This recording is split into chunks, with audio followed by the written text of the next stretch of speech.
ખેડા ભાજપના પૂર્વ પ્રમુખ વિપુલ પટેલના નિવેદન પર કોંગ્રેસે પ્રહાર કર્યા। વિપુલ પટેલનું નામ લીધા વગર ભાજપના નેતાઓ પર ચાવડાના પ્રહાર।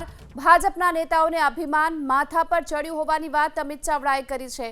ભાજપના નેતા ખુલ્લેઆમ બોલ્યા, ભ્રષ્ટાચાર કરી રૂપિયા કમાયા। ભાજપના એક પણ નેતાએ વિપુલ પટેલના નેતાનું ખંડન ન કર્યું હોવાનો પણ આરોપ અમિત ચાવડાએ લગાવ્યો। મતલબ એ કે બધા ભેગા મળી ભ્રષ્ટાચાર કરે છે, આ વાત કરી અમિત ચાવડાએ।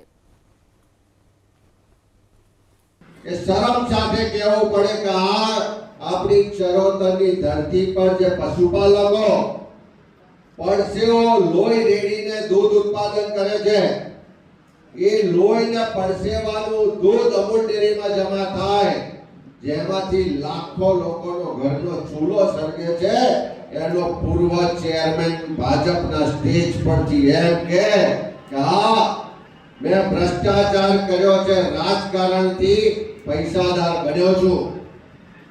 आ राजकारणमां आईने मैं लूट चलाई छे, आ लोकोना पैसा में लूट्या छे अने मैं गाड़ी बंगलावाळा पैसावाळा थया छे एवुं भाजपनो एक नेता भाजपना मंच परथी के एक बतावे छे के आ लोकोनी तानाशाही अफूटशाही अभिमान आसमाने छे। આવું બોલનારાને જો તાત્કાલિક સસ્પેન્ડ કર્યો હોત તો લાગ્યું હોત કે આ ભાજપ ભ્રષ્ટાચાર સામે વિરોધમાં છે અને નાથવા માંગે છે, પણ બધા જ તાળીઓ વગાડતા હતા।